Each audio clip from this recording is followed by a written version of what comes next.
The sound of snapping bones still echoed in Anna's mind as her bare feet pounded against the desert floor, the weight of her 18-month-old daughter heavy in her arms.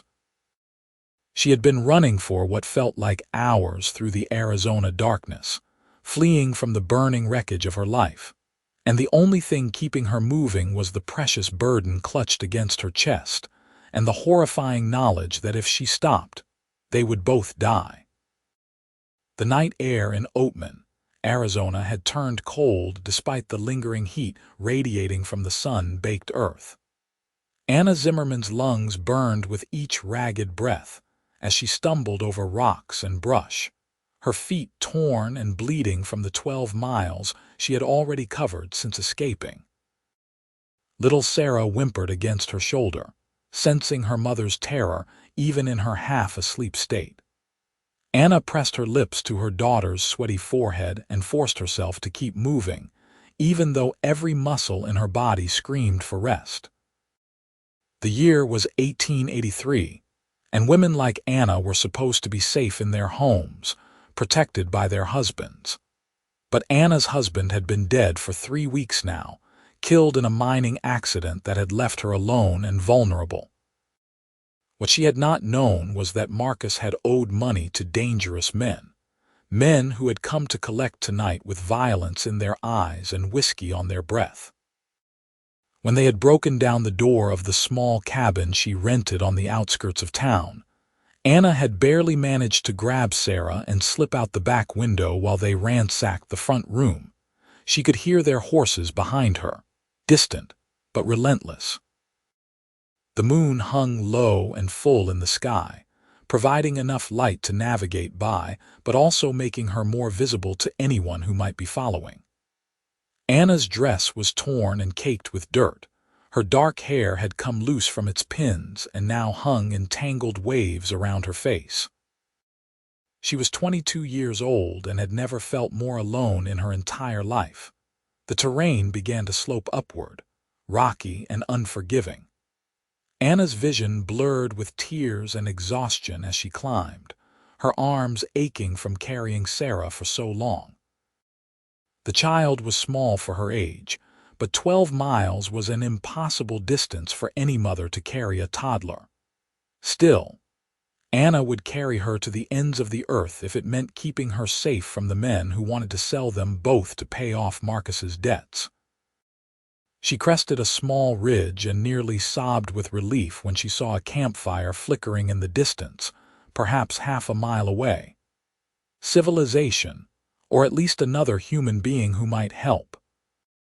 Anna adjusted her grip on Sarah and began stumbling down the slope toward the light, no longer caring about the noise she made or the trail she left. She needed help, and she needed it now. Her foot caught on a root hidden in the darkness, and Anna went down hard, twisting her body at the last second to protect Sarah from the impact. The child wailed as they hit the ground, and Anna gasped as rocks bit into her shoulder and hip. For a moment she could not move, could not breathe, could not do anything but lie there in the dirt and wonder if this was where it would end. "Sarah," she whispered, running her hands over her daughter's small body. "Are you hurt, baby? Please be okay." The toddler's cries were more from fear than pain, and Anna sent up a silent prayer of thanks. She pushed herself to her knees, then to her feet, swaying dangerously. The campfire seemed impossibly far away now, but she forced herself to keep walking, one foot in front of the other, ignoring the warm trickle of blood running down her leg from a gash on her knee. The sound of hoofbeats grew louder behind her. They were getting closer. Anna broke into a shambling run, no longer caring about the pain or the exhaustion. "Help," she tried to call out, but her voice came out as barely more than a whisper. "Please help us." She could see the campfire clearly now, and beside it, the silhouette of a man standing near a horse. He was tall and broad-shouldered, wearing the typical clothing of a cowboy, a hat pulled low over his face. Anna stumbled toward him, her legs finally giving out when she was perhaps 20 yards from his camp. She fell to her knees, clutching Sarah tightly, and this time she could not get up. Her body had simply given everything it had to give. Anna looked up at the stranger, tears streaming down her face, and managed to choke out a single word. "Please." The cowboy moved faster than she would have thought possible, covering the distance between them in long strides. He dropped to one knee beside her, his hands reaching out but stopping just short of touching her, as if he was afraid she might break. "Easy now," he said, and his voice was deep and rough but somehow gentle at the same time. "You are safe now. I have got you." Anna stared at him through the darkness, trying to focus on his face. He was young, perhaps 26 or 27, with dark hair visible beneath his hat, and a strong jaw shadowed with several days' worth of stubble. His eyes were concerned as they swept over her and Sarah, taking in their disheveled appearance and her bleeding feet. "Men," Anna gasped, "following us. Please, they will kill us." The cowboy's expression hardened. He stood and turned toward the direction she had come from, his hand moving to the gun at his hip. "How many?" "3, maybe 4. On horses." He nodded once, then bent and scooped Anna up into his arms as if she weighed nothing, Sarah still clutched against her chest. "My camp is just there. I am going to get you both hidden, and then I am going to have a conversation with whoever is following you." Anna wanted to protest, to tell him that these men were dangerous and he should not risk himself for strangers, but she was too exhausted to do anything but let her head fall against his shoulder. He smelled like leather and smoke and horse, and she felt safer in those few seconds than she had in weeks. The cowboy carried them to his campfire and set Anna down gently on his bedroll. "Stay here and do not make a sound," he instructed. He pulled a rifle from near his saddle and checked that it was loaded, then moved to stand between the campfire and the direction Anna had come from, positioning himself so that he was clearly visible, but she and Sarah were hidden in the shadows. Anna held Sarah close, her hand over the child's mouth to muffle any sounds, and watched as the cowboy waited with the patience of a man who had done this before. The hoofbeats grew louder, and then 4 horses came into view, their riders pulling up short when they saw the armed man standing by the fire. "Evening, gentlemen," the cowboy said, his voice calm but carrying a clear note of warning.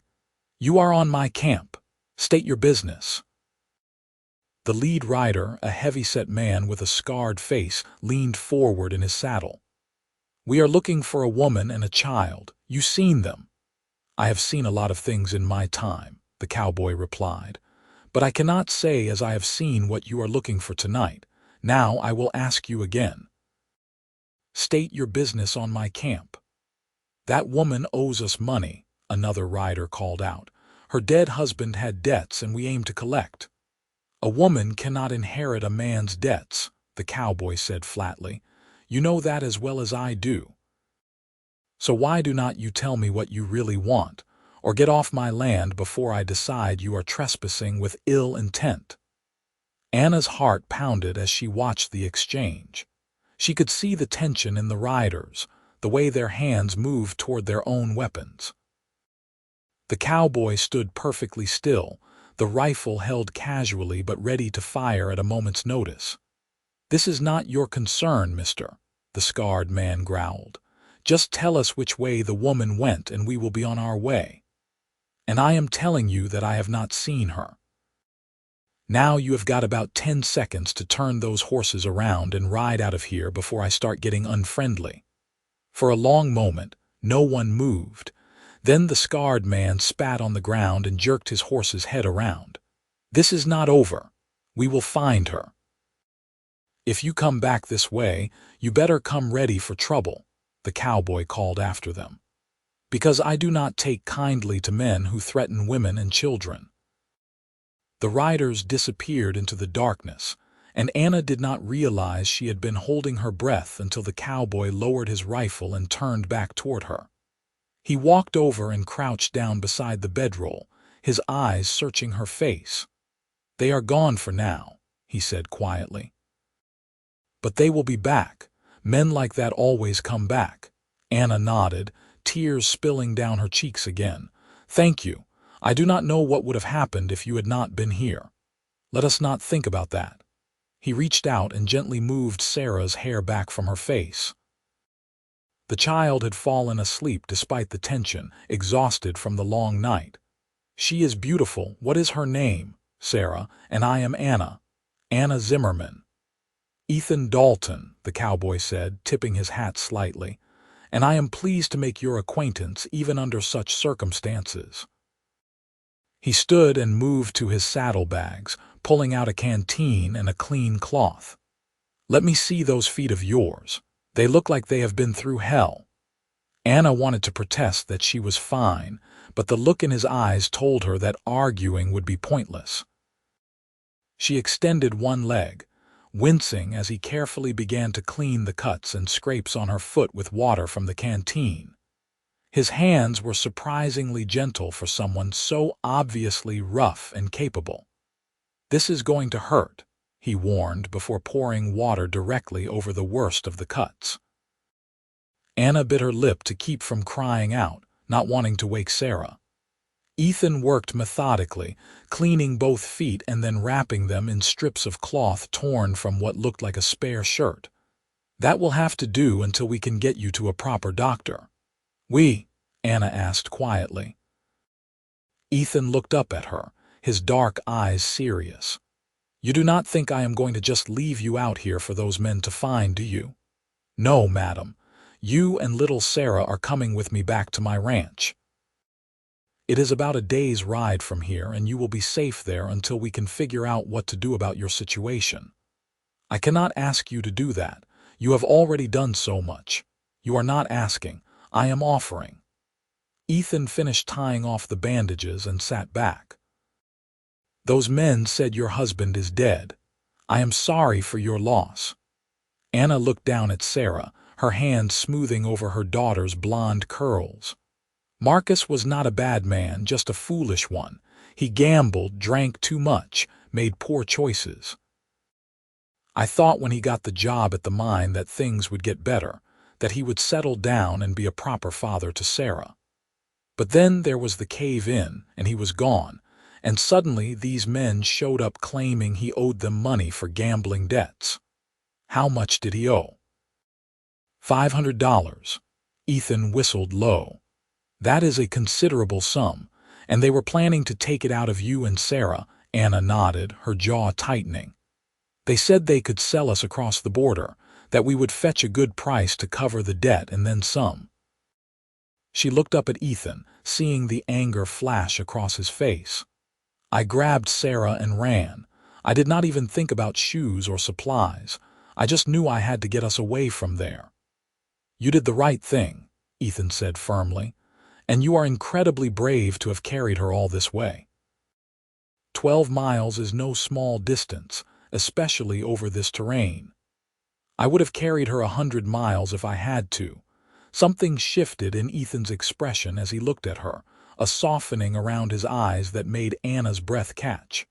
"I can see that," he said quietly. "You are a good mother, Anna Zimmerman." The compliment, simple as it was, nearly undid her. Anna had spent the last 3 weeks feeling like a failure, unable to protect her daughter from the aftermath of her husband's poor choices. And here was this stranger telling her she was good at the one thing that mattered most to her. A sob escaped before she could stop it, and then she was crying in earnest, all the fear and exhaustion and grief of the past weeks pouring out of her. Ethan did not try to stop her or tell her it would be all right. He simply moved to sit beside her on the bedroll and let her cry, his presence solid and reassuring. When the tears finally subsided, Anna found herself leaning against his shoulder, too tired to be embarrassed by the intimacy of it. "I am sorry," she whispered. You must think I am a complete mess. I think you are a woman who has been through something terrible and came out the other side still fighting, Ethan replied. That is nothing to apologize for. Anna lifted her head to look at him, really look at him for the first time. He had a strong face, not classically handsome but compelling in its honesty. There were lines around his eyes that suggested he smiled often, and a scar on his chin that spoke of a harder life than most. He met her gaze steadily, no pity in his eyes, only respect and something else she could not quite name. "Why are you helping us?" she asked. "You do not know us, we could be trouble." "You are trouble," Ethan said with a slight smile, "but that does not mean you do not deserve help. My mother always said that a man's character is measured by how he treats those who cannot help themselves. I like to think she raised me right." "Where is your mother now?" The smile faded. "She passed 5 years ago. Fever took her in the winter. My father followed her 6 months later. I think he died of a broken heart more than anything else." "I am so sorry." Ethan shrugged, but Anna could see the old pain in his eyes. "It is the way of things. We are all just borrowing time in this world." He stood and moved to the fire, adding more wood to keep it burning through the night. "You should get some rest. We will head out at first light, and it is a long ride to the ranch." "Where will you sleep?" "I will keep watch. Those men might be stupid enough to come back, and I would rather be ready if they do." Anna wanted to argue, but exhaustion was pulling at her like a physical weight.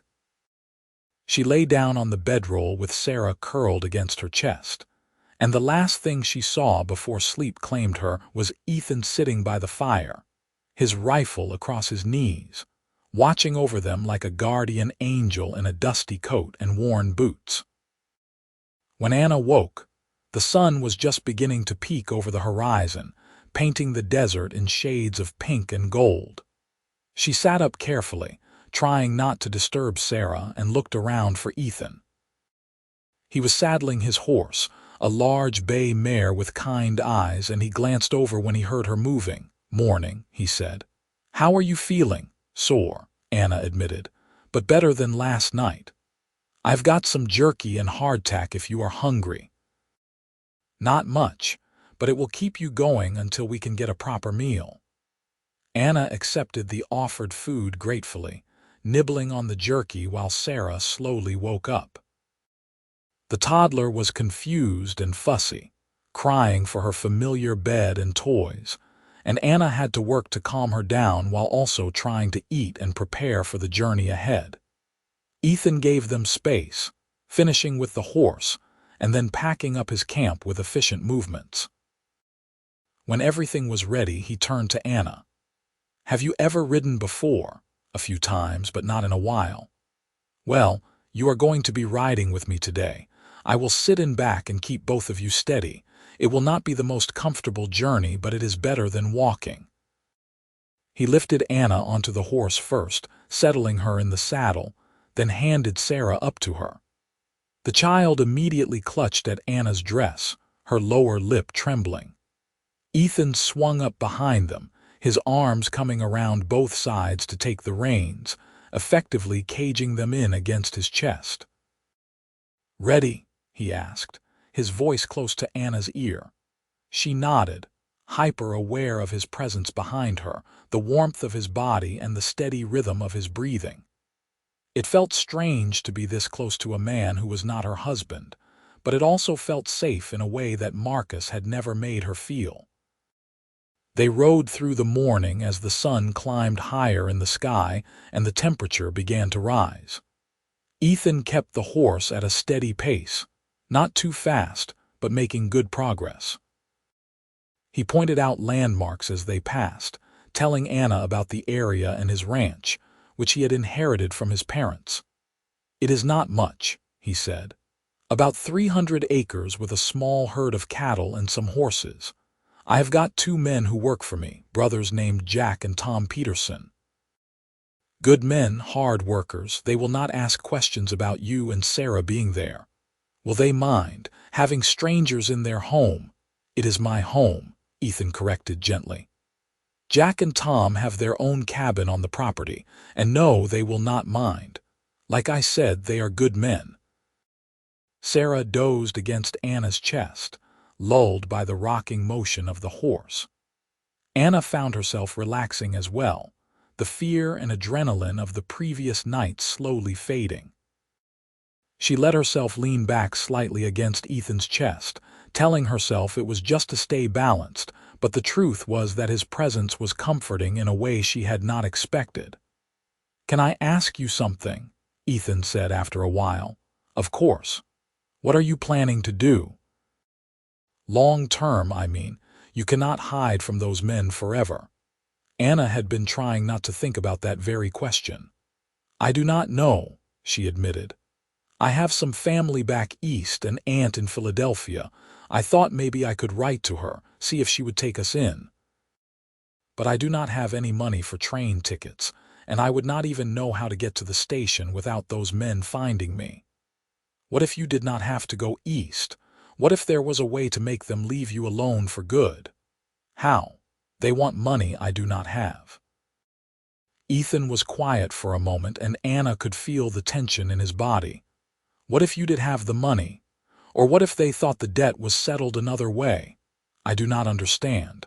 "I could pay it," Ethan said quietly. $500 is a lot of money, but I have been saving for a while now. I could pay off the debt and make sure those men never bother you again." Anna twisted in the saddle to look at him, nearly unseating both of them. Ethan steadied her with one hand while still holding the reins with the other. "I cannot let you do that," Anna said firmly. "You have already done so much. I will not take your money too." "It would not be a gift," Ethan said. "It would be a loan. You could pay me back over time once you get settled and find work." "Doing what? I am a woman with a child and no husband. No one is going to hire me for anything that pays well enough to feed us and pay back $500. You could stay at the ranch." The words hung in the air between them, heavy with implication. Anna stared at Ethan, searching his face for any sign of impropriety, but all she saw was earnest honesty. "As what?" she asked carefully. "As a housekeeper at first. I have been needing someone to help with the cooking and cleaning, and Jack and Tom are useless at both. You would have your own room, and Sarah could stay with you. I would pay you a fair wage, and you could work off the debt while also saving money to send east if that is still what you want to do." It was a generous offer, perhaps too generous. Anna thought about the implications of a single woman living on a ranch with 3 men, even if 2 of them had their own cabin. The gossip alone would be enough to ruin what little reputation she had left. As if reading her thoughts, Ethan said, "I know how it might look, but I give you my word that I would never take advantage of the situation. You would be safe at my ranch, Anna, both of you." Anna turned back to face forward, her mind racing. The practical part of her knew that she did not have many options. Going east would require money she did not have, and would mean depending on the charity of an aunt she barely remembered. Staying in Oatman was impossible with those men looking for her. Ethan's offer, strange as it was, might be the best chance she and Sarah had. "I would need to think about it," she said finally. "Of course. Take all the time you need." They rode in silence for a while longer, and Anna found herself studying the landscape around them. The Arizona desert was beautiful in its own harsh way, all red rocks and scrub brush and endless sky. It was so different from the green hills of her childhood in Missouri, but there was something appealing about the stark honesty of it. Around midday, Ethan stopped the horse near a small creek and helped Anna and Sarah down. While Sarah played in the shallow water under Anna's watchful eye, Ethan refilled the canteen and pulled out more food for them to share. "We are making good time," he said, settling down on a rock near where Anna sat. "Should reach the ranch by evening if we keep this pace."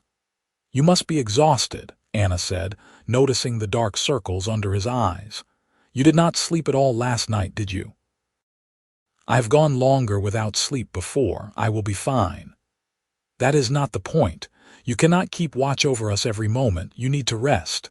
Ethan smiled slightly. "Worried about me, are you?" Anna felt heat rise to her cheeks. "I just do not want you falling off your horse because you are too stubborn to admit you are tired. I will rest tonight, once I know you are both safe behind locked doors at the ranch. Until then, I will manage." There was something in the way he said it, a protectiveness that made Anna's chest tighten. Marcus had never been protective of her or Sarah, too wrapped up in his own problems and vices to think about anyone else. This man, this stranger, was offering them more care and concern than her own husband had shown in 2 years of marriage. "Why are you really doing this, Ethan?" Anna asked quietly. "Please do not tell me it is just because your mother taught you to help people. There has to be more to it than that." Ethan was quiet for a long moment, watching Sarah splash in the creek. "My sister had a daughter," he said finally. "Little girl about Sarah's age. My sister married a man who seemed decent enough at first, but he turned mean when he drank. One night he came home drunk and angry and there was a fight. My sister tried to protect the baby and he pushed her down the stairs. She broke her neck, died instantly." Anna's hand flew to her mouth. "Oh God, and the baby!" She survived the fall but got sick a few months later. "Fever, like what took my mother. She was too little to fight it off." Ethan's voice was rough with old grief. "I was away at the time, working a cattle drive up north. By the time I got word and made it back, they were both gone. I have spent the last 3 years wishing I had been there, wishing I had seen what kind of man my sister married and stopped her before it was too late." "It was not your fault," Anna said softly. "Maybe not. But I swore that if I ever had the chance to help someone in a similar situation, I would not hesitate. I would not let another woman and child suffer when I had the power to stop it." He looked at Anna, his eyes intense. "So yes, I am helping you because my mother taught me right from wrong. But I am also helping you because I could not help them, and I need to know that I can make a difference this time." Anna reached out and touched his hand, a brief press of her fingers against his. "You have made a difference. You saved our lives last night. Whatever happens next, I will never forget that." They finished their meal in companionable silence, and then they were back on the horse, continuing their journey.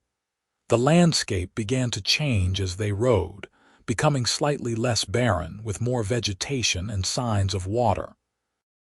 Anna could see cattle in the distance, grazing peacefully, and she felt a flutter of anticipation at the thought of reaching the ranch.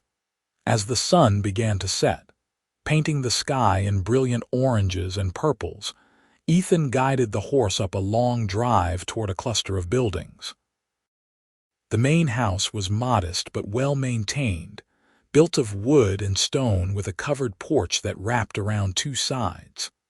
There was a barn off to the left and a smaller cabin beyond that, along with several corrals and outbuildings.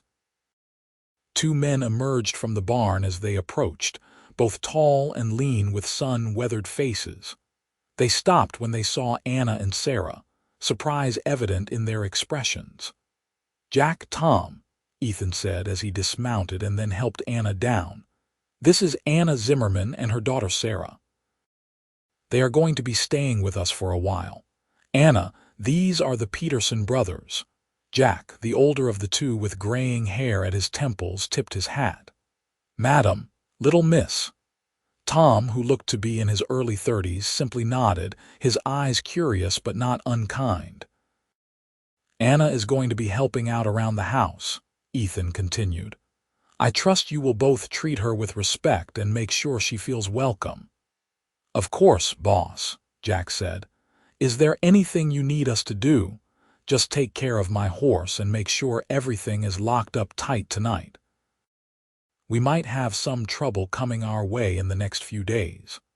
Both men's expressions grew serious, but they did not ask questions. They simply nodded and led the horse toward the barn, leaving Ethan to escort Anna and Sarah into the house. The inside was clean but clearly lacking a woman's touch. The furniture was functional rather than decorative, and there was a layer of dust on most surfaces.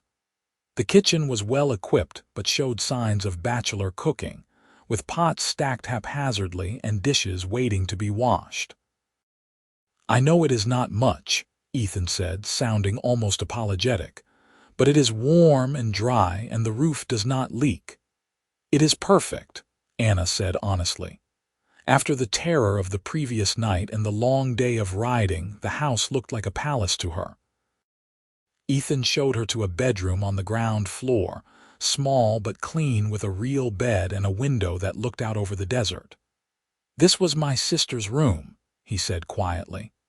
"I have kept it ready for guests, though we do not get many. There is a cradle in the corner there that was her daughter's.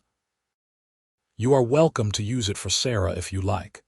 Anna felt tears prick her eyes again. "Thank you, Ethan, for everything." He nodded and backed toward the door. "I will make us something to eat. You must be starving.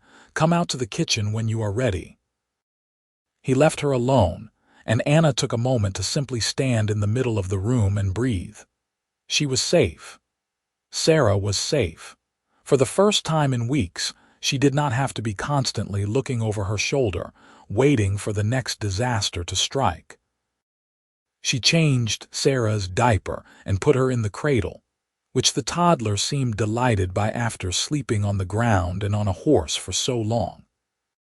Then Anna washed her face and hands in the basin on the dresser and tried to do something with her tangled hair, though it was a losing battle without a proper brush. When she emerged into the kitchen, she found Ethan at the stove, frying eggs and bacon. The smell made her stomach growl loudly, and he looked over with a grin. "Good timing. This is just about done." They ate at the simple wooden table, and Anna could not remember when food had tasted so good. Ethan had made enough for an army, and she ate until she was uncomfortably full, her body desperate for the fuel after the ordeal of the past day.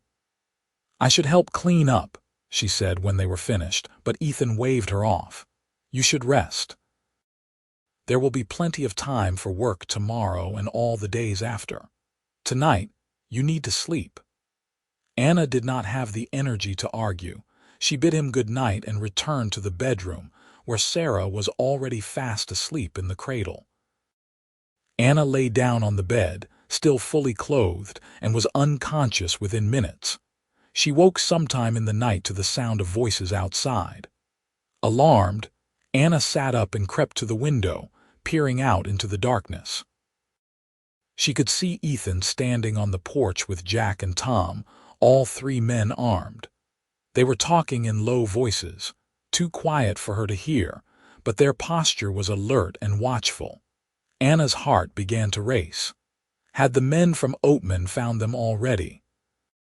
She should get up, be ready to run again if necessary. But even as the thought crossed her mind, exhaustion dragged at her, and she realized that she trusted Ethan to keep them safe. Whatever was happening, he would handle it. She went back to bed and forced herself to relax, listening to the murmur of voices until they faded away and sleep claimed her once more. When morning came, bright and warm through the window, Anna woke to find Sarah already awake and playing with her toes in the cradle. She changed the child and carried her out to the kitchen, where she found Ethan making coffee. "Morning," he said, looking fresher than she would have expected. "Sleep well." "I did, thank you. Though I heard voices in the night. Was there trouble?" "Nothing we could not handle." Jack spotted a couple of riders scouting the property around midnight, but they did not come close to the house. "We let them know they were not welcome and they moved on." "Those men will not give up easily," Anna said, bouncing Sarah on her hip. "They want that money, and they think I am their ticket to getting it. Then we will make sure they understand that you are under my protection now," Ethan said firmly. And if they want to press the issue, they can deal with me." Anna set Sarah down to toddle around the kitchen while she poured herself a cup of coffee. "I have been thinking about your offer," she said. "The job and paying off the debt. If the offer still stands, I would like to accept it." Ethan's face lit up with a smile that transformed his whole appearance, making him look younger and almost boyish. "The offer stands. I am glad you decided to stay." "I am not promising forever," Anna warned. "Just until I can figure out what comes next. But I need to make sure Sarah is safe, and I need to earn some money. This seems like the best way to do both. That is all I ask. A fair chance." They shook hands on it, a formal agreement that felt more significant than it probably should have. Anna found herself reluctant to let go of his hand, enjoying the warmth and strength of it, but she forced herself to step back and focus on more practical matters. "So, where do I start? This house needs a woman's touch, no offense. None taken. It has been just me and the boys for a long time, and we have all gotten a bit lazy about the housekeeping." Anna rolled up her sleeves, both literally and figuratively, and got to work. Despite her injured feet, which were healing but still sore, she threw herself into cleaning the kitchen, scrubbing every surface until it gleamed. Ethan watched her for a while, seeming both amused and impressed, before heading out to work with Jack and Tom. Over the next few days, Anna settled into a routine. She would wake early and make breakfast for all four of them, plus Sarah. Then she would clean and organize while the men worked outside. She discovered that Ethan's pantry was well stocked but poorly organized, and she spent an entire afternoon rearranging everything and making lists of what they needed. In the evenings, after dinner, she would sit on the porch with Sarah while Ethan told them stories about his life on the ranch. He had a gift for storytelling, making even mundane events sound interesting, and Anna found herself looking forward to these quiet moments more than she wanted to admit. The men from Oatman did not return, but Anna could feel their presence like a shadow on the horizon. Ethan had ridden into town to make some inquiries, and reported that the men were still looking for her, but had not figured out where she had gone. He also learned that they were planning to leave Arizona soon to chase another opportunity, which meant they were getting desperate to collect on the debt before they left. "I am going to pay them," Ethan announced one evening over dinner. "I will ride into town tomorrow, find these men, and settle the debt. It is the only way to make sure they leave you alone for good." "No," Anna said immediately. "It is too dangerous. What if they try to hurt you? They can try," Ethan said with a confidence that was not quite arrogance. "But I can handle myself. Besides, I will bring Jack with me. Between the two of us, we can make sure the transaction goes smoothly." Anna wanted to argue further, but she could see the determination in Ethan's eyes. He had made up his mind, and nothing she said would change it. All she could do was wait and worry, which she did to an excessive degree after he and Jack rode out the next morning. Tom stayed behind to watch over the ranch and keep an eye on Anna and Sarah. He was a man of few words, but he was kind in his quiet way, bringing her fresh milk from the cow and fixing a loose board on the porch without being asked. The day dragged on interminably. Anna tried to keep busy with her usual chores, but she could not stop watching the road, waiting for Ethan to return. Sarah picked up on her mother's anxiety and became fussy, crying for no apparent reason and refusing to nap. It was nearly sunset when Anna finally saw two riders approaching. She grabbed Sarah and ran out onto the porch, her heart in her throat, and did not relax until she could clearly see that it was Ethan and Jack, both unharmed. Ethan dismounted and walked toward her with a smile. "It is done," he said. "The debt is paid and those men have agreed to leave you alone. They are heading out of Arizona tomorrow morning." Anna felt a wave of relief so strong that her knees nearly buckled. Really, it is over. It is over. You are free, Anna. No one is coming after you or Sarah anymore. She should have thanked him calmly and professionally, maintaining the appropriate distance between an employer and employee. Instead, Anna found herself launching forward and throwing her arms around Ethan's neck. Sarah squeezed between them. He stiffened in surprise for a moment, then his arms came up to hold them both, one hand gentle on Sarah's back. "Thank you," Anna whispered against his shoulder. "Thank you so much. I will pay you back every penny, I swear it." "I know you will," Ethan said quietly, "but there is no rush. Take your time and focus on building a life here. The money will come when it comes." Anna pulled back, suddenly aware of how improper the embrace had been, but Ethan did not seem to mind. He was looking down at her with an expression that made her breath catch, something warm and tender that had nothing to do with employer and employee. Tom cleared his throat from somewhere behind them, breaking the moment. "I will get dinner started," he announced, disappearing into the house with more tact than Anna would have given him credit for. That night, after Sarah was asleep and the men had retired to their quarters, Anna stood on the porch looking up at the stars. The Arizona sky was so vast and clear, nothing like the hazy nights in Oatman or the cloudy evenings she remembered from Missouri.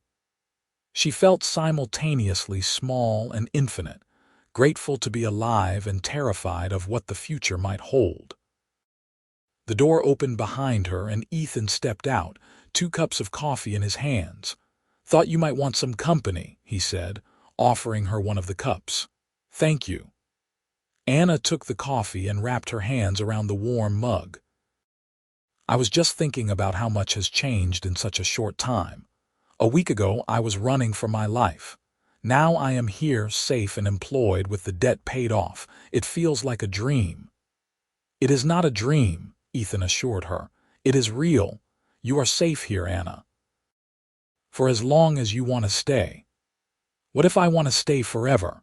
The words were out before Anna could stop them, and she felt her face flush with embarrassment. But Ethan did not laugh or look uncomfortable. Instead, he stepped closer, his eyes searching her face in the moonlight. "I would like that," he said quietly, "more than I probably should admit." Anna's heart was pounding so hard she was sure he must be able to hear it. "Ethan, I need to be honest with you. I am not looking to marry again. Marcus was not a good husband, and I am not sure I ever want to take that risk again. I understand, and I am not asking you to marry me. Not yet, anyway." He smiled slightly. "I am just saying that I enjoy having you here. You and Sarah have brought life back to this house in a way I did not realize I was missing. If you want to stay as my housekeeper or as something more eventually, I would be happy either way." "Something more," Anna repeated. "What does that mean?" "It means that I like you, Anna Zimmerman. I like your strength and your courage and the way you love your daughter.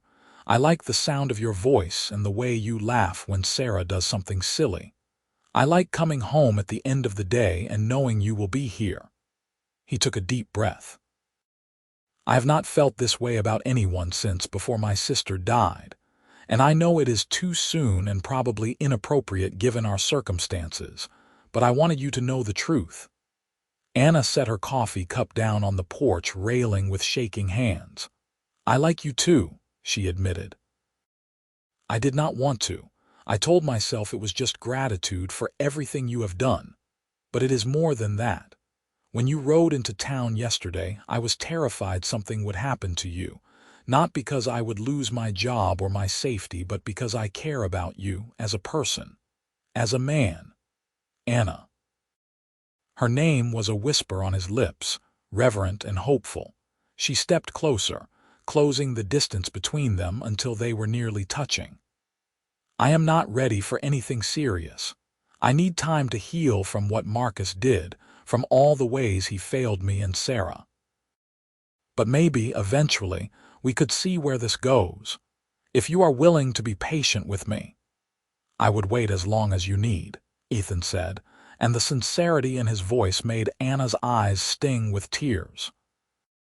They stood there on the porch for a long time, not touching but close enough to feel each other's warmth, looking out at the desert and the stars and the future stretching out before them with all its possibilities. The weeks turned into months, and Anna's life at the ranch became more settled. She fell into a comfortable rhythm of cooking, cleaning, and caring for Sarah, who was thriving in the open space and fresh air. The toddler adored Ethan, calling him Ethan in her sweet baby voice and following him around whenever he was near the house. Ethan was true to his word about being patient. He never pushed Anna for more than she was ready to give, content to build a friendship first. They talked for hours in the evenings, sharing stories about their lives and dreams. Anna learned that Ethan had always wanted to expand the ranch, maybe bring in some horses to breed and train. He spoke about his plans with such passion that Anna found herself getting excited about them too, imagining a future where she could be part of something bigger than just surviving day to day. One afternoon in late October, Anna was hanging laundry when she saw a wagon approaching the ranch. Her first instinct was fear, a remnant of her flight from Oatman, but she forced herself to stay calm as Ethan walked out to meet the visitors. It was a family, she realized with relief. A man and woman with 3 children, all looking tired and dusty from travel. Ethan spoke with them for a few minutes, then called Anna over. "Anna, this is James and Martha Crawford and their children. They are heading west to California and wondered if they could camp here for the night and water their horses." "Of course," Anna said immediately. "Please come inside. I will make some food and you can rest." Martha Crawford looked ready to cry with gratitude. "Bless you, madam. We have been traveling for weeks, and the children are so tired." Anna threw herself into being a hostess, preparing a large meal and making sure the children had plenty to eat. Sarah was delighted to have other kids to play with, even though they were all older than her. After dinner, the adults sat on the porch while the children played in the yard under the watchful eyes of Jack and Tom. "You have a lovely home here," Martha said, looking around with appreciation. "And a good husband to provide it." Anna felt herself blush. "Oh, Ethan and I are not married. I work for him as his housekeeper." Martha's eyebrows rose slightly and Anna could see the judgment forming. Before the other woman could say anything, Ethan spoke up. "Anna is a widow," he said firmly. "She and her daughter needed a safe place to stay, and I was happy to provide it. She is a fine woman and an excellent housekeeper, and anyone who suggests otherwise will find themselves unwelcome on my property." James Crawford held up his hands in a placating gesture. "No offense intended, friend. We are just grateful for your hospitality." But after the Crawfords had settled into their wagon for the night, Anna could not shake the uncomfortable feeling that had settled over her. She knew what people would think about her living situation, and while she had not cared much before, suddenly it mattered. "You are thinking too hard," Ethan said, finding her in the kitchen washing the dinner dishes. "I can practically hear the wheels turning in your head." "People will talk," Anna said quietly. "About me living here with you. It will damage both our reputations. I do not care what people say. You should. If word gets around that you are keeping a woman in your house, unmarried, it could hurt your business. People might not want to deal with you." Ethan was quiet for a moment, then said, "There is a simple solution to that problem, you know." Anna's hands stilled in the dishwater. "What do you mean, marry me?" She spun around to face him, soap suds dripping from her hands. "What?" "Marry me," Ethan repeated, looking nervous but determined. "I know I said I would not push you, and I am not trying to. But the truth is that I love you, Anna. I have loved you for months now, maybe since that first night when you were so brave and fierce protecting Sarah. I love the life we have built here together, and I love the idea of making it permanent. Ethan, Anna did not know what to say. Her heart was pounding with a mixture of fear and something that felt dangerously like joy. You do not have to answer right now, he said quickly. Just think about it. We are good together, you and me and Sarah. We could make this official, give her a proper father and you a partner who actually deserves you. I promise I would never be like Marcus. I would never gamble or drink away our money or put you in danger. I would spend every day trying to make you happy. Anna looked at this man, this good, kind, patient man who had saved her life and asked for nothing in return. She thought about the months they had spent together, the easy companionship and growing affection. She thought about Sarah calling him Ethan and the way his face lit up when the little girl ran to him. She thought about lying awake at night, alone in her room, wishing she had the courage to go to him. Yes, she heard herself say. Yes, I will marry you. Ethan's face transformed with joy. He crossed the kitchen in 2 strides and pulled her into his arms, lifting her off her feet and spinning her around. Anna laughed, truly laughed, for the first time in longer than she could remember. When he set her down, they were both grinning like fools. I will make you happy, Ethan promised. I swear it.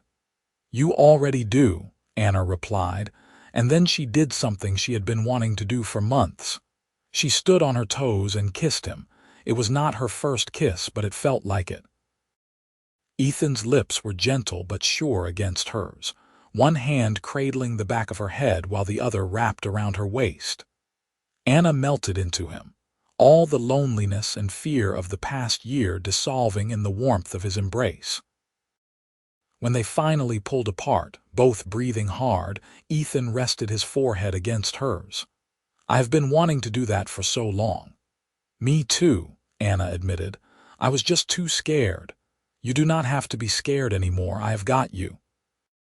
They were married 3 weeks later in a small ceremony at the church in Prescott, the nearest town with a proper minister. Jack and Tom served as witnesses, and they brought Sarah, who wore a new dress Anna had sewn from fabric Ethan had bought in town. The toddler was enchanted by the whole affair, clapping her hands when Ethan kissed Anna after they exchanged vows. The ranch became truly home after that. Anna moved her things into Ethan's room, the large bedroom upstairs that had belonged to his parents. They gave Sarah the room Anna had been using, decorating it with toys and pretty curtains that made the little girl squeal with delight. The first night as husband and wife, Anna was nervous. Her experience with Marcus had not prepared her for intimacy as something tender or pleasurable. But Ethan was patient and gentle, taking his time to make sure she was comfortable and ready. When they finally came together, it was everything Anna had not known it could be passionate but also loving, with a connection that went beyond just physical pleasure. Afterward, lying in Ethan's arms with her head on his chest, Anna felt tears slip down her cheeks. Ethan noticed immediately, his hand coming up to wipe them away. "Did I hurt you?" he asked, concerned. "No," Anna assured him. "These are happy tears. I just never knew it could be like this. That I could feel this safe and loved." Ethan kissed the top of her head. "You deserve to feel this way every day for the rest of your life, and I am going to do my best to make sure you do." As the months passed, Anna's happiness only grew. She loved being Ethan's wife, loved the way he looked at her like she was the most precious thing in the world. She loved watching him with Sarah, who had started calling him Papa without any prompting.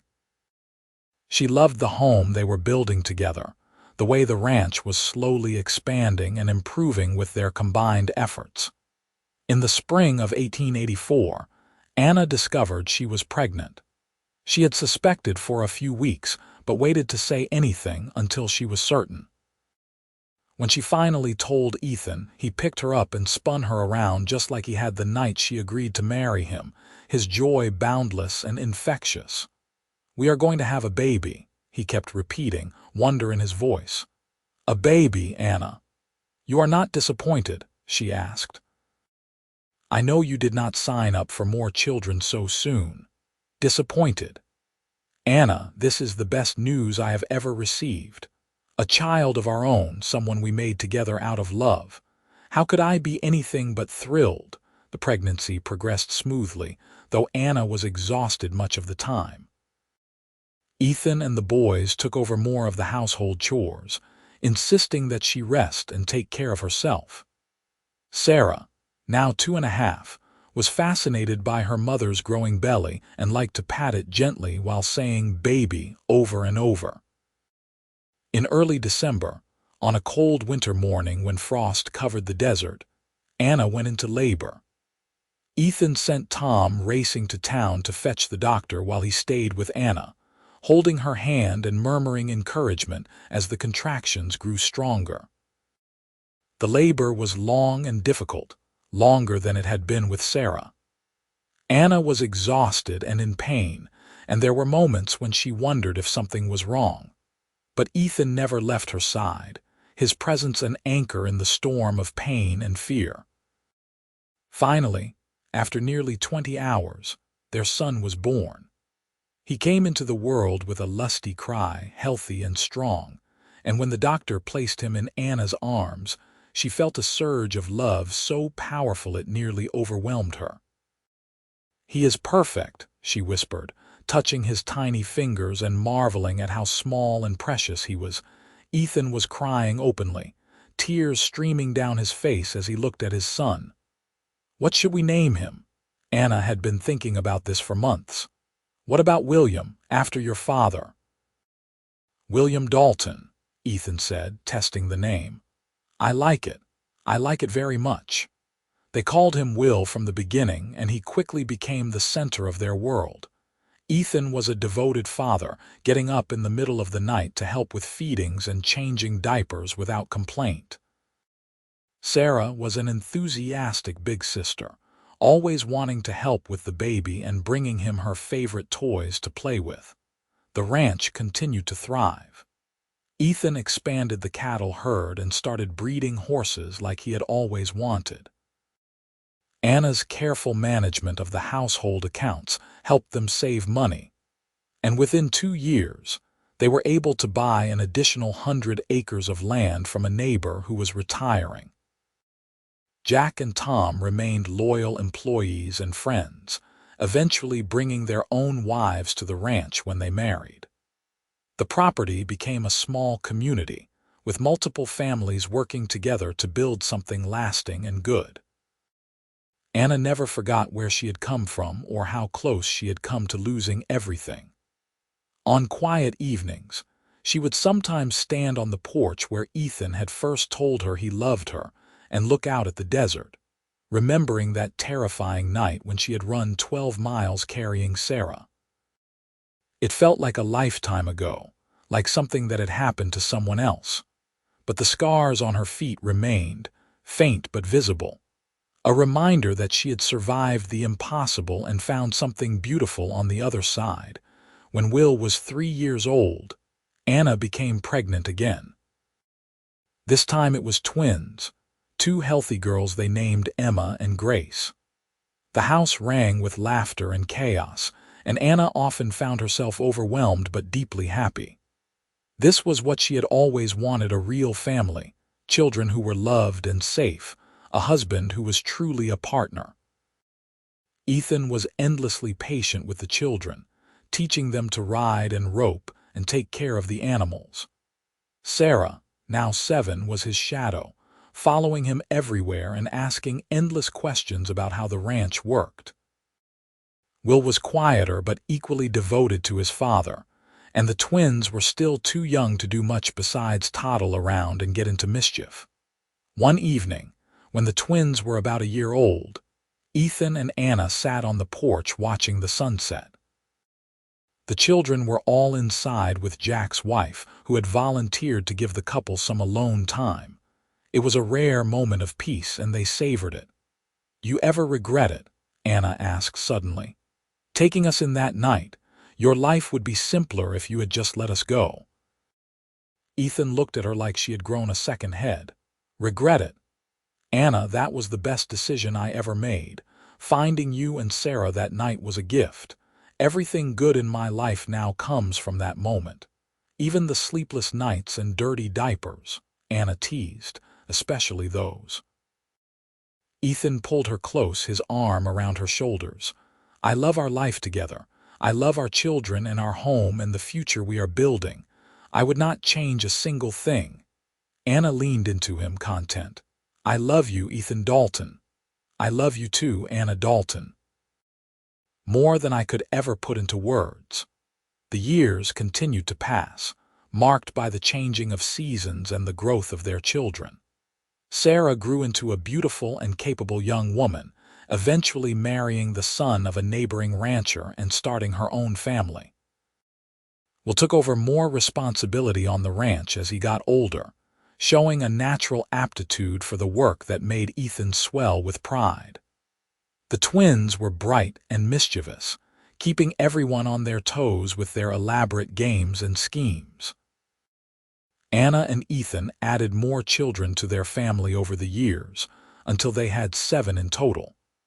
The house was always full of noise and activity, and Anna sometimes marveled that this was her life.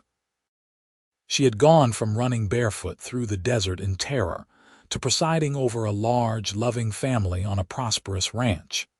The debt to Ethan had been paid off years ago, though Anna kept meticulous records and made sure every penny was accounted for. Not that Ethan cared about the money, he had long since told her to forget about it, but it mattered to Anna that she had kept her promise.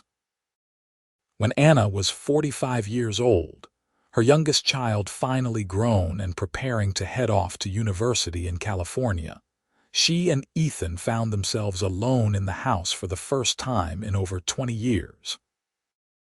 It was strange and quiet, and they spent the first few days wandering around almost lost without the constant demands of children.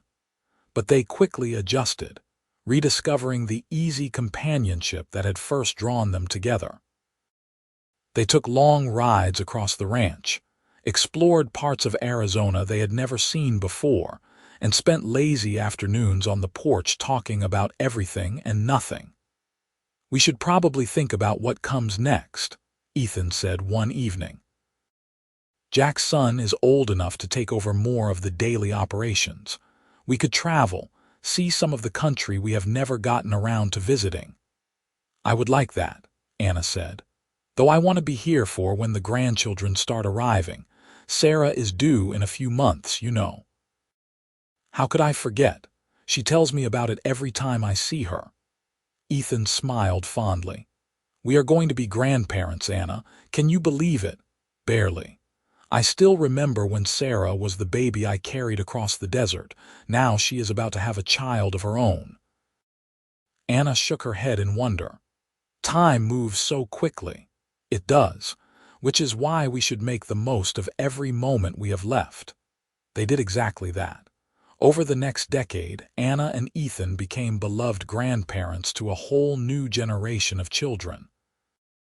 They traveled when they could, visiting San Francisco and Denver, and even making a trip back east to Philadelphia to see Anna's aunt, who was elderly but still sharp as a tack. But they always came back to the ranch, to the home they had built together. It was where they belonged, where their roots had grown deep into the Arizona soil.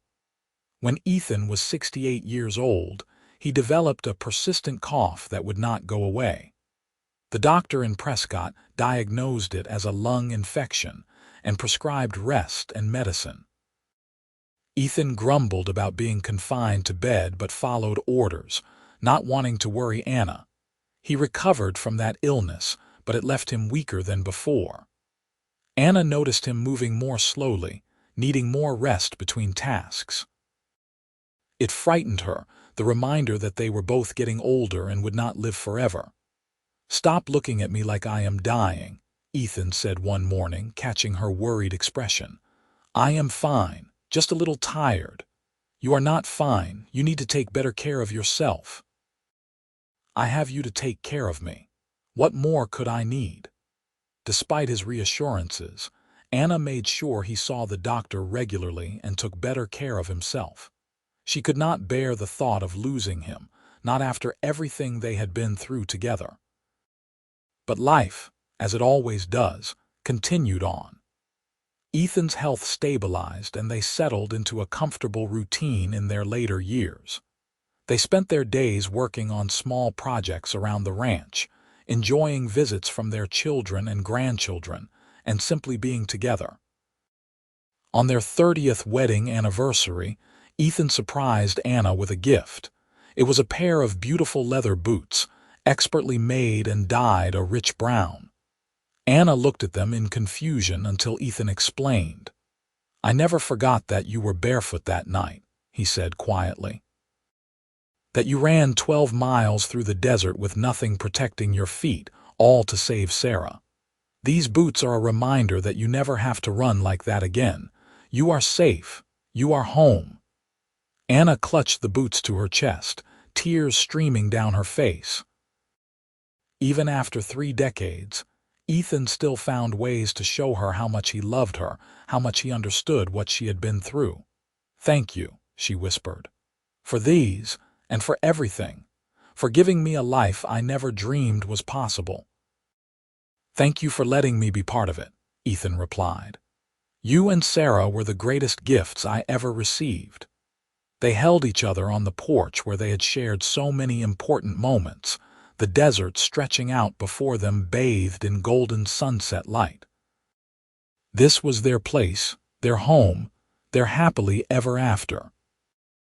Anna wore the boots often after that, always thinking of that terrifying night when she had run in desperation and fear, not knowing that she was running toward her future, toward love and safety and a man who would cherish her for the rest of her days.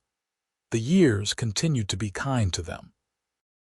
Ethan remained healthy and active well into his 70s, still riding out to check on the cattle and helping with the horses.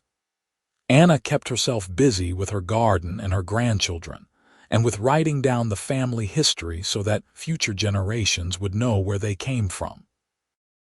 When Anna was 63, she sat down and finally wrote out the full story of that night in Oatman, of running 12 miles barefoot carrying Sarah, of being found by a cowboy who said, "You are safe now," and meant it with every fiber of his being.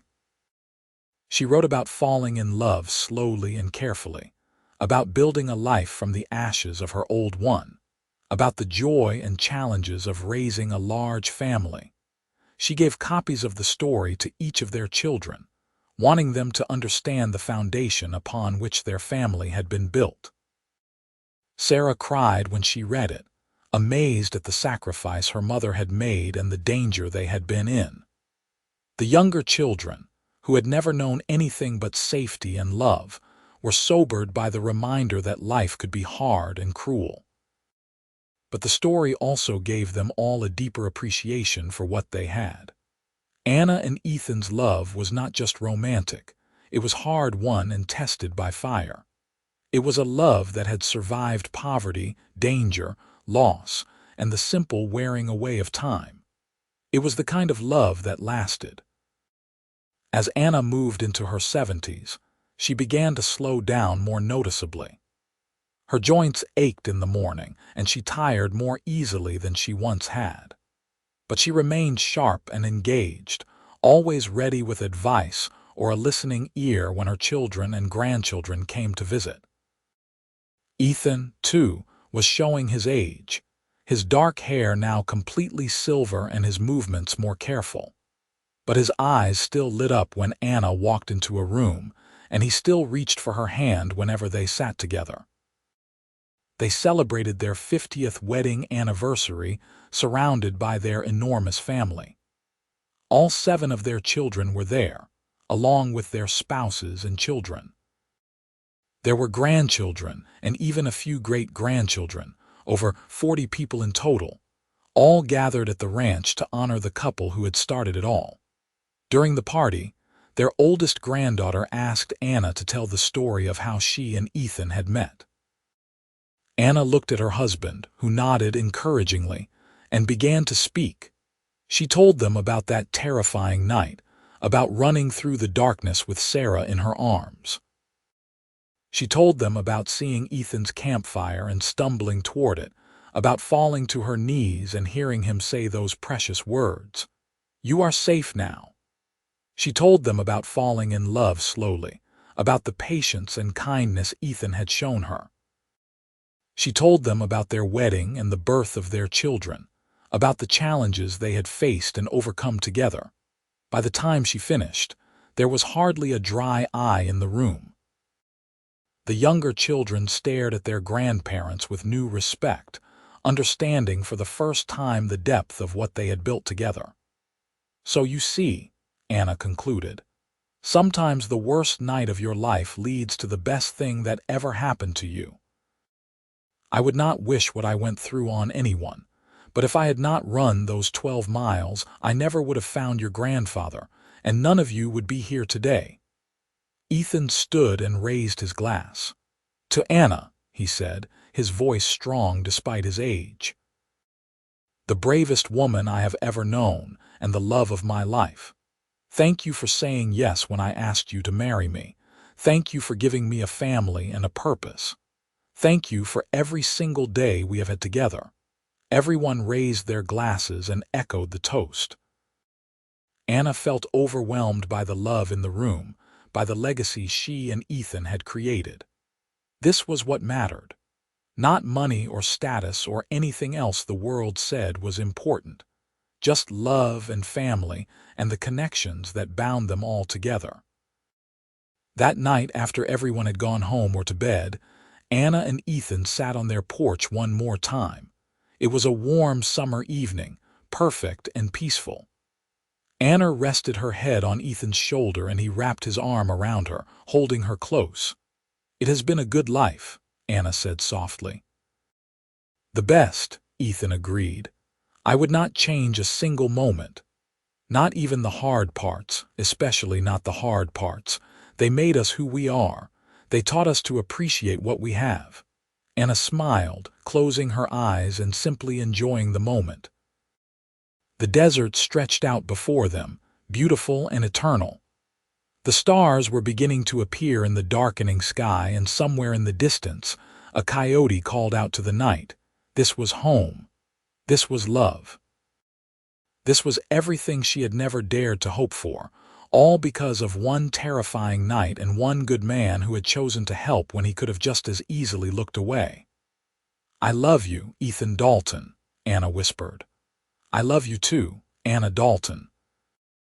Today, tomorrow, and for whatever time we have left." They sat there together as the night deepened, two souls who had found each other against all odds and built something beautiful that would endure long after they were gone. The ranch would pass to their children and grandchildren, the land worked by generation after generation of Daltons. The story of Anna's desperate run through the desert and Ethan's simple kindness would be told and retold, becoming family legend. But more than that, the love they shared would live on in their descendants, in the way they treated each other with respect and kindness, in the way they stood up for those who needed help, in the way they built their own families with patience and devotion. Anna Dalton lived to the age of 78, surrounded by family to the very end. Ethan held her hand as she passed peacefully in their bed, the same bed where they had shared 3 decades of married life. He followed her just 6 months later, his heart finally giving out after a lifetime of loving her. They were buried together on a hillside overlooking the ranch, their graves marked by simple stones that bore their names and the years of their lives. Their children made sure to plant desert flowers around the site, knowing that their mother would have appreciated the natural beauty. The ranch continued to thrive under the management of Will and his children. Sarah's descendants spread across Arizona, building their own ranches and businesses. The twins' children became teachers and doctors and artists, carrying forward the values their grandparents had instilled. Every year on the anniversary of Anna and Ethan's wedding, the family gathered at the ranch for a celebration. They would tell the story of how their family began, of a desperate woman running through the desert and a cowboy who offered safety and love. They would toast to Anna and Ethan, remembering their legacy and renewing their commitment to living up to the example they had set. And sometimes, on warm summer evenings when the light hit just right, people claimed they could see two figures sitting on the old porch, holding hands and looking out over the land they had loved. Whether it was truly their spirits or just the tricks of light and memory, it did not really matter. What mattered was that their love endured, a testament to the power of kindness, courage, and choosing to help someone in need. The story of Anna and Ethan Dalton became a cherished part of Arizona folklore, told in towns across the state.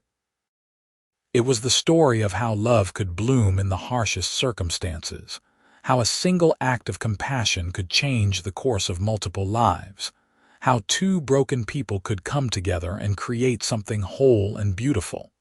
But more than anything, it was a love story. A real, true, lasting love story that proved that sometimes, in the darkest moments, hope appears in the form of a stranger who says, "You are safe now," and means it with every fiber of their being. And sometimes, if you are very lucky, that stranger becomes your whole world, your partner, your best friend, and the love of your life. The ranch still stands today, worked by the fifth generation of Daltons. In the main house, in a place of honor, sits a pair of old leather boots and a worn photograph of Anna and Ethan on their wedding day. They are young in the picture, full of hope and possibility, looking at each other like they hold the whole world in their eyes. And in a way, they did. They held their world, their future, their forever. All because Anna ran 12 miles carrying Sarah, and a cowboy named Ethan found her barefoot in the desert and offered her safety, shelter, and eventually, a love that would last through time itself. Their great-great-grandchildren sometimes ask to hear the story, and their parents tell it the same way it has always been told. They speak of courage and kindness, of fear transformed into hope, of a woman who would do anything to protect her child, and a man who understood what it meant to truly help someone in need. And they always end the story the same way, with the reminder that the greatest love stories are not the ones that are easy, but the ones that are earned through patience, trust, and choosing each other every single day. Anna and Ethan chose each other that first night in the desert, and they kept choosing each other for 50 beautiful years, building a legacy of love that would never fade. That is how the story ends and begins again with each new generation, a reminder that love is always worth fighting for, that safety and home are not places but people, and that sometimes the worst moments of our lives lead us directly to the best things that will ever happen to us. Anna ran 12 miles barefoot carrying Sarah because she had no other choice. But what she found at the end of that desperate journey was everything she had ever needed, and so much more than she had ever dared to dream.